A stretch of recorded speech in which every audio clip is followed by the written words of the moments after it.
acuerdo nuclear firmado en 2015 por Irán y 5 potencias de Occidente podría quedar en letra muerta. Teherán anunció que comenzó a enriquecer uranio a niveles superiores a los pactados.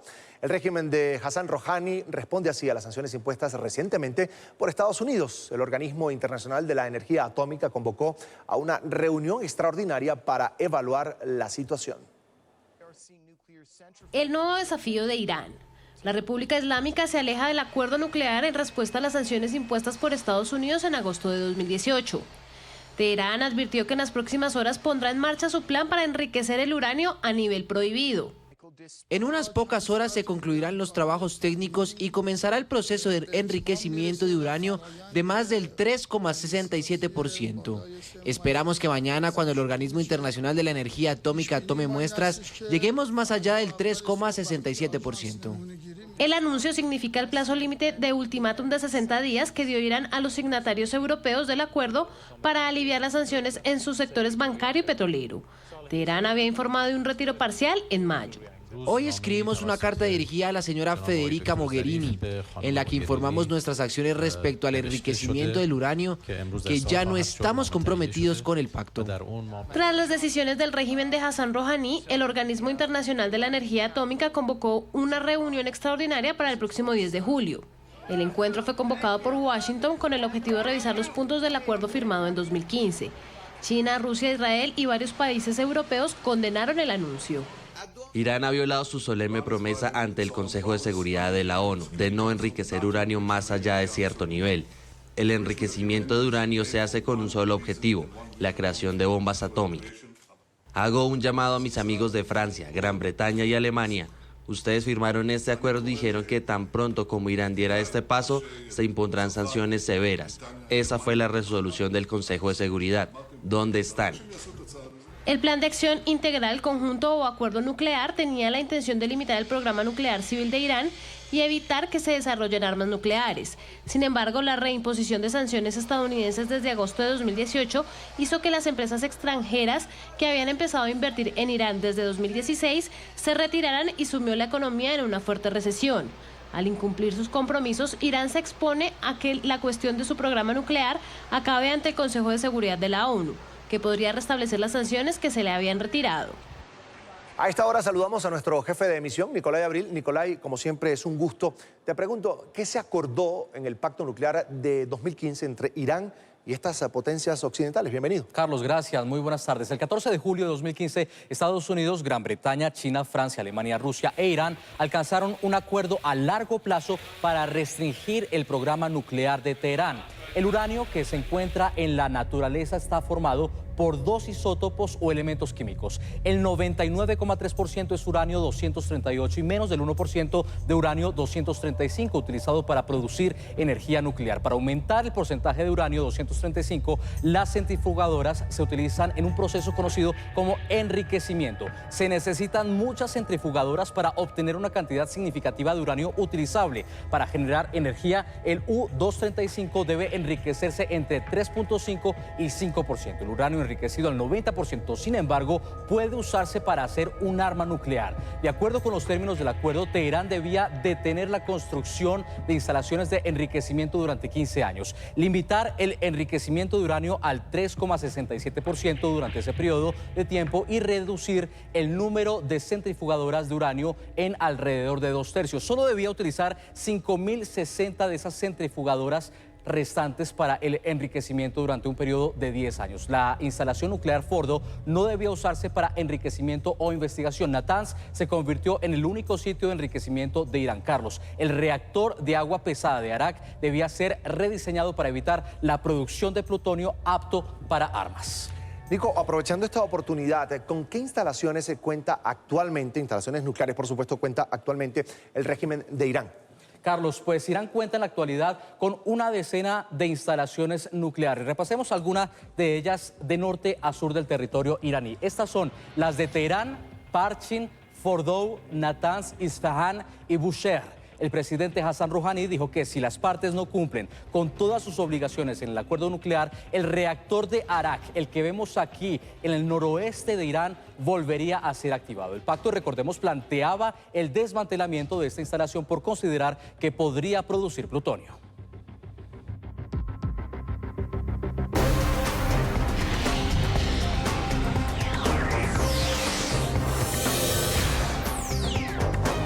Parte de la ayuda humanitaria donada por la comunidad internacional para atender la crisis en Venezuela ya fue entregada, así lo informó el presidente interino Juan Guaidó a través de su cuenta en Twitter este sábado. El mandatario encargado informó que insumos médicos y de primera necesidad fueron repartidos por voluntarios en los estados Sucre, Delta, Amacuro, Amazonas y Nueva Esparta.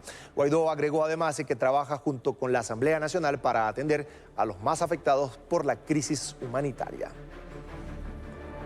En California avanza la evaluación de los daños tras el potente sismo de magnitud 7.1 que sacudió al estado este viernes. El gobernador Gavin Newsom, junto con otras autoridades, entregó un reporte. Newsom afirmó que pese a la magnitud del terremoto, los daños son menores, pues no se registraron víctimas mortales y los lesionados solo presentan heridas leves. El gobernador aseguró que se deben fortalecer los sistemas de alerta y códigos de construcción, mientras que los residentes deben prepararse para enfrentarse a situaciones de riesgo. Newsom estimó los daños materiales en más de $100 millones y dijo que el presidente Donald Trump lo llamó para ofrecer apoyo federal en la reconstrucción. Entre tanto, la Guardia Nacional de California envió 200 tropas al terreno para apoyo logístico. Ahora estamos en una nueva fase, pero para mí se extiende más allá del término inmediato. A los próximos días, las próximas semanas, todos ustedes siguen adelante. A medida que pasa el tiempo nos movemos a otros desastres naturales. El gobierno federal no le da la espalda al estado de California. No tengo dudas, después de hablar con el presidente, de que a largo plazo el gobierno federal apoyará los esfuerzos de reconstrucción. Sin acuerdo y con un endurecimiento de posturas avanza la huelga de la Policía Federal en México. Los uniformados que cumplen su 5º día en paro de actividades exigen al gobierno de Andrés Manuel López Obrador que la negociación se centre única y exclusivamente en el pago de indemnizaciones. Los policías agregaron que no escucharán otras opciones de trabajo ni aceptarán el traspaso a la recién creada Guardia Nacional, como lo anunció el mandatario. Los policías agregaron que de no llegar a un punto común este domingo, el lunes se movilizarán hasta el Palacio Nacional para exigir el pago de un retiro digno. Sí, eso es lo que estamos tratando, sí, es lo que se va a negociar y es lo que vamos a seguir luchando. Pues que nos escuchen, que de verdad nos presten atención y que vean que estamos aquí por una causa justa, nada más, es lo que tengo que decir. Y continúa la crisis migratoria en Centroamérica. México blinda su frontera norte con el objetivo de frenar el flujo migratorio hacia los Estados Unidos. Hace unos días el gobierno ordenó el despliegue de 6.000 nuevos efectivos. Esta militarización ha reducido a la mitad de los intentos de cruzar la valla. El informe es de nuestra cadena aliada Deutsche Welle. Acompañamos al comandante Domínguez de patrulla por el bordo que separa Ciudad Juárez de Texas. Fue uno de los oficiales que el pasado viernes detuvieron a un grupo de mujeres nicaragüenses. Las imágenes revelaron el posible exceso de fuerza de la recién conformada Guardia Nacional.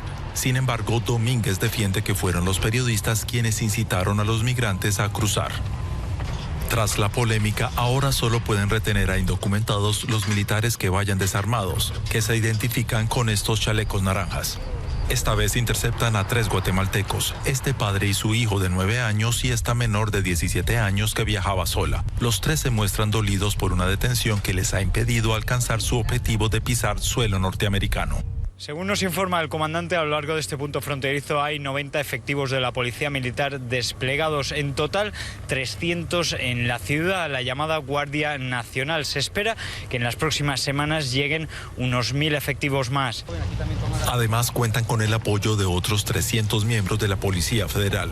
Cumplen un promedio de 12 horas al día para cubrir este punto fronterizo. Aún así, no dan abasto, como reconoce el secretario de Seguridad Pública de la ciudad. Es una situación muy complicada el poder cubrir la frontera en su totalidad y sobre todo es poco el personal que se tiene para poderla cubrir toda y son muchas las problemáticas que tiene Ciudad Juárez. Pese a ser la quinta urbe más violenta del mundo el año pasado, la policía municipal ha volcado notables esfuerzos para brindar apoyo en esas labores migratorias. Somos un estado de fuerza de alrededor de 2.300 policías. Luego se comisiona alrededor de 20-25 trocas con 2 policías cada uno, cubriendo las 24 horas del día. La patrulla del comandante Parada detecta a un grupo de mujeres migrantes que ya han cruzado al lado estadounidense. Aquí se encuentran las personas ya del lado americano, para ver si es posible contactar a la autoridad norteamericana para... Tanto la Guardia Nacional como el resto de cuerpos mexicanos trabajan en coordinación con la patrulla fronteriza estadounidense para repartirse las áreas a vigilar. Un fuerte despliegue que, según datos de Estados Unidos, ha reducido a la mitad el cruce ilegal de migrantes en este punto, de 800 diarios a 400. Se reciben alrededor de 7, 8 llamados de esta índole. Por lo regular, estas personas no quieren huir de la autoridad, ¿verdad? Esta migrante cubana, Daniesca, no cuenta lo mismo. Ella no tenía pensado cruzar a Estados Unidos, pero el temor a ser detenida en la ciudad la empujó a tomar esa decisión. Ya la han retornado para que tramite su visa norteamericana en México. Los guardias que estaban en las esquinas decían, chicas, paren ahí, no les vamos a hacer nada, no corran. Nosotros no hicimos caso y seguimos corriendo rápido. Había una enredada en el parque, que estaban cogiendo a los inmigrantes, la policía, y un corre horrible había ese día. Y desde ese día sentí miedo. El control en la valla fronteriza ha tenido un efecto disuasorio entre los migrantes, pero también los expone a arriesgar sus vidas. Indignante. En México, una maestra utilizaba una estrategia basada en el miedo para educar y mantener quietos, tranquilos a sus alumnos. El caso salió a la luz después de que las imágenes se hicieran virales en redes sociales. En una guardería en la ciudad de Puebla, allí los menores eran espantados con La Llorona. Este es un informe de nuestra cadena aliada Imagen Noticias. Esta es la manera en la que educan a los niños en la estancia infantil Aprendiendo a Crecer, ubicada en San Francisco, Totimehuacán.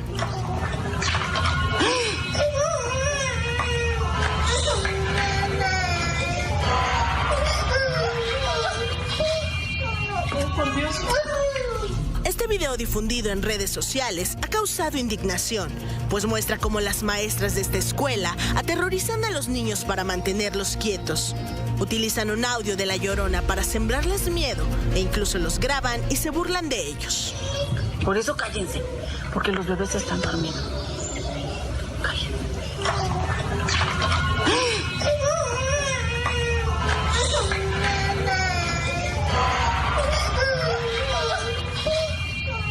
Por Dios. Ay, escucha.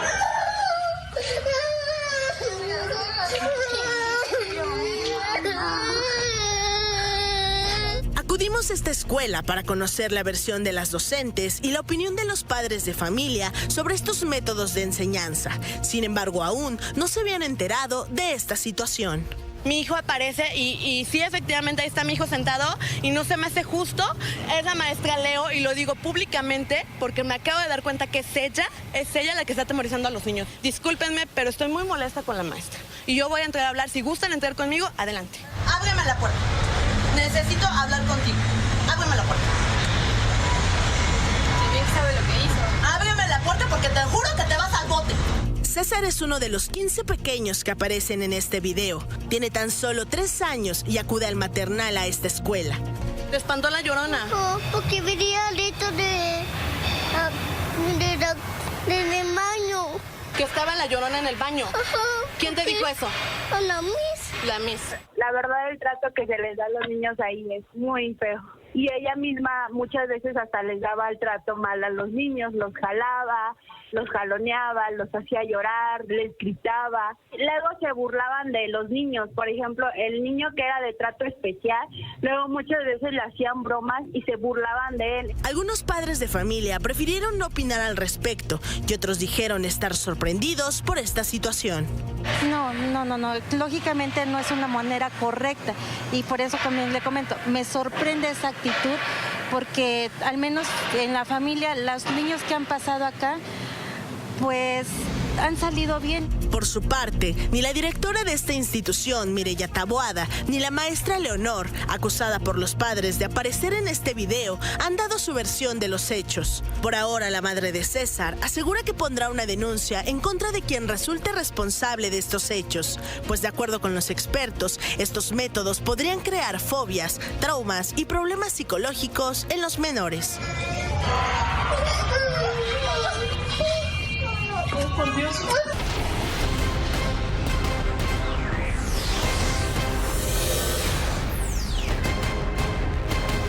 Joe Biden, el favorito en las encuestas, se disculpó este sábado por unos polémicos comentarios que hizo semanas atrás, asegurando que en sus primeros años en el Senado era capaz de trabajar cordialmente con colegas reconocidamente supremacistas. Amigos, estaba equivocado hace unas semanas por haber dado la impresión de que estaba alabando a aquellos hombres a los que me opuse con éxito una y otra vez. Si lo estaba, lo lamento y lo siento por el dolor o por el concepto erróneo que pude haberle causado a cualquiera. Pero ¿debería ese paso en falso definir 50 años de mi historial de lucha por los derechos civiles y la justicia racial en este país? Espero que no lo creo. Eso no es algo honesto. Voy a dejar que mi registro y mi personalidad se defiendan por sí mismos y no se vean distorsionados ni manchados. Y el presidente de Estados Unidos, el republicano Donald Trump, aprovechó las disculpas de Biden para tomar partido. Nuevamente lo llamó dormilón y lo criticó con dureza por su política fiscal. Joe Biden, el dormilón, acaba de admitir que trabajó con los segregacionistas y por separado ya ha sido muy claro sobre el hecho de que aumentará sustancialmente los impuestos de todos si se convierte en presidente. Ridículamente, todos los demócratas quieren aumentar sustancialmente los impuestos. En Estados Unidos, la euforia por la campaña rumbo a las elecciones presidenciales en 2020 incluye muchos temas, pero uno llama la atención y genera controversia. ¿Podría convertirse Estados Unidos en un país socialista? Informe de nuestra cadena aliada La Voz de América. Nunca seremos un país socialista. La campaña de reelección del presidente Donald Trump se ha afincado en este tema. La relación entre socialismo y algunos países de Latinoamérica también ha sido una constante. Trump señala a sus contrincantes demócratas de querer importar ideas socialistas de esos países a Estados Unidos. El más criticado es el senador Bernie Sanders, quien defiende la teoría del socialismo democrático o socialdemocracia. Para mí lo que significa el socialismo democrático es hacer lo que muchos países en Europa y Escandinavia están haciendo, que es brindar atención médica a todas las personas como un derecho, sin deducibles, sin copagos. Eso es el socialismo democrático para mí.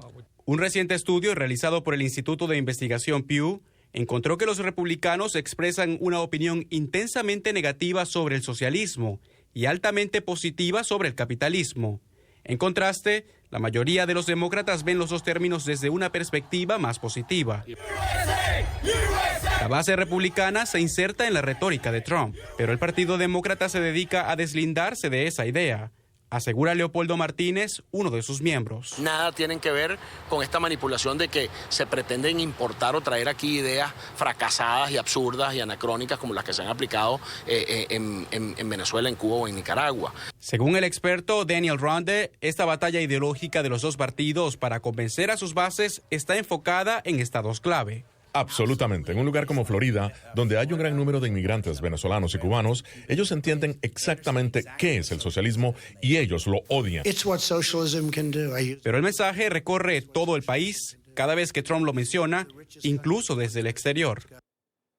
Los líderes de la Alianza del Pacífico cerraron este sábado un cónclave en Lima con un llamado a combatir las políticas proteccionistas, la corrupción y el calentamiento global y con la promesa además de incorporar a Ecuador a este grupo. Los líderes de la Alianza del Pacífico cerraron el sábado su reunión anual en Lima con un llamado a combatir las políticas proteccionistas, la corrupción y el calentamiento global. El cónclave del bloque, integrado por Colombia, Chile, México y Perú, cerró además con la promesa de incorporar a otro país al grupo. Y hemos juntos, los 4 países miembros, acogido a Ecuador y asumido el compromiso de acelerar los trámites de su incorporación como miembro pleno. Los presidentes también se comprometieron a combatir de manera conjunta la corrupción, luego de escándalos como el de la constructora brasileña Odebrecht, que sacudió a toda la región. Y necesitamos enfrentarla con contundencia, además por su naturaleza de crimen transnacional. Hemos planteado tener una lista negra de empresas que hayan sido sancionados, hayan estado involucradas en ese tipo de casos, para que tengan una sanción social y que claramente puedan ser rechazadas en nuestros países. El gran ausente en la reunión fue el presidente mexicano Andrés Manuel López Obrador, quien decidió no viajar al exterior durante el primer año de su gobierno, pero envió a Lima al canciller Marcelo Ebrard. El mandatario chileno Sebastián Piñera asumió la presidencia rotativa del bloque, que en 2020 tendrá su encuentro en Chile. Con 225 millones de habitantes, la Alianza del Pacífico representa un 38% del Producto Interno Bruto y la mitad del comercio de América Latina, y según analistas es el bloque regional que mejor funciona. Y un barrio en La Paz, en Bolivia, se llenó de color en medio de la montaña. Una líder comunal decidió pintar las viviendas y convertirlas así en un gigantesco mural turístico. La iniciativa, conocida como la Revolución de los Colores, se fue apoyada por varios artistas. Homenaje a Frida Kahlo en su natal México. Decenas de mujeres vestidas con los trajes típicos y coloridos que usaba la pintora desfilaron por las calles de la capital de Ciudad de México. También se concentraron en la casa de Frida, ubicada en Coyoacán, que hoy es un museo. Celebraron su natalicio, el número 112 del artista. Frida Kahlo es la pintora mexicana más famosa.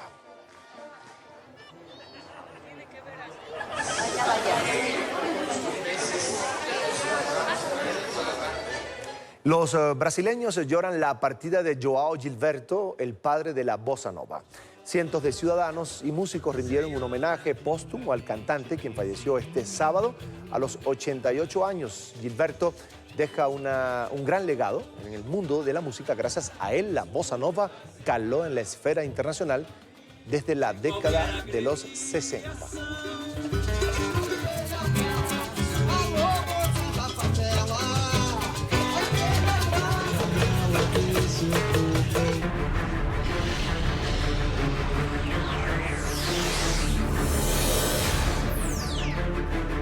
Irán exige a Gibraltar la inmediata liberación de su buque petrolero detenido desde el pasado jueves. En una rueda de prensa, el régimen de Hassan Rouhani aseguró que la embarcación no transportaba petróleo a Siria y tampoco violaba las sanciones de la Unión Europea. Teherán afirmó que por el peso del barco era necesario su paso por el estrecho de Gibraltar. Este sábado, la Corte Suprema de Gibraltar, territorio del Reino Unido, extendió a 14 días la orden de retención del petrolero para avanzar en las investigaciones y testimonios de los ocupantes.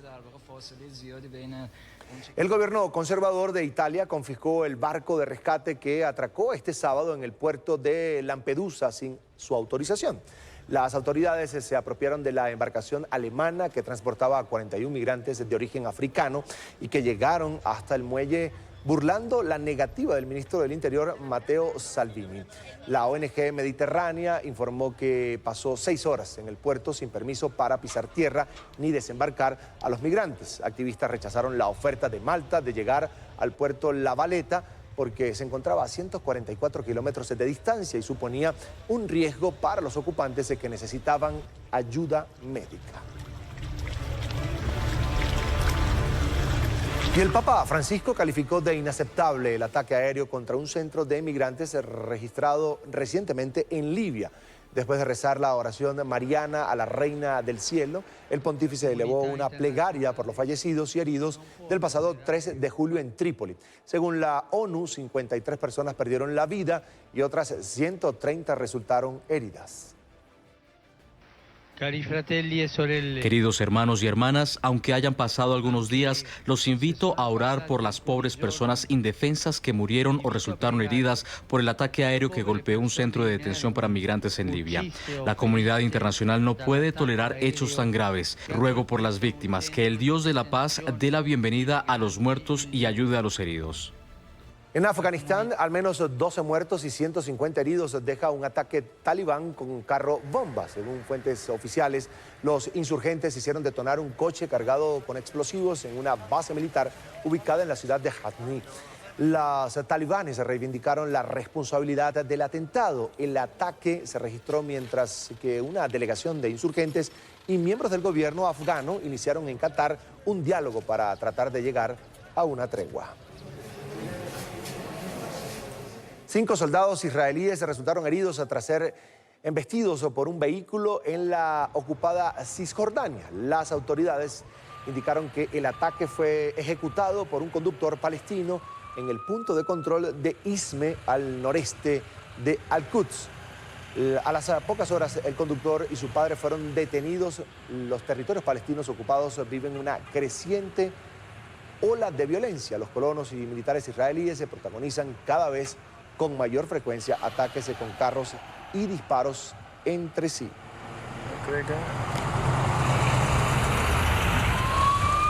Nuevamente a las calles, miles de personas retornaron este domingo y retomaron las movilizaciones masivas en Hong Kong para exigir la anulación del polémico proyecto de ley de extradición a China y la dimisión de la jefa de gobierno local, Carrie Lam. Las manifestaciones se llevaron a cabo en el distrito de Kowloon, una zona comercial donde se congregan numerosos turistas, la mayoría provenientes de la China continental. Desde el inicio de las protestas, 71 personas han sido arrestadas, 15 de ellas tras la irrupción violenta en el Parlamento.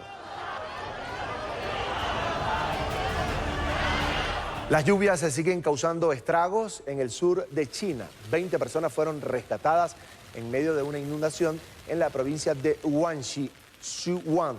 El autobús en el que se trasladaban trató de cruzar una calle anegada, pero se quedó estancado entre el agua.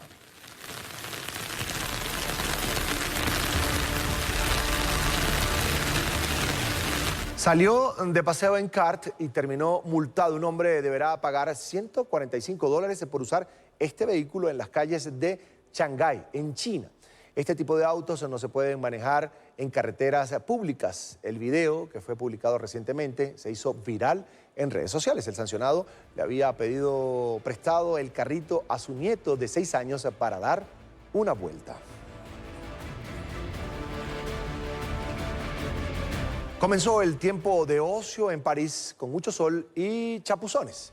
Las llamadas playas de la capital francesa ya están disponibles al público en medio de una intensa ola de calor. Desde el sábado y hasta el 1 de septiembre, locales y extranjeros podrán tomar el sol y bañarse a orillas del río Sena.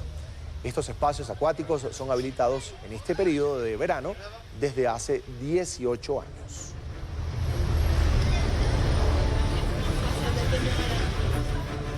Caídas, giros y lesiones en el primer día de jornadas o de corridas, en este caso, en las tradicionales fiestas de San Fermín en España. 3 personas se fueron corneadas y otras 2 sufrieron un traumatismo craneal. Un total de 53 personas fueron atendidas por la Cruz Roja.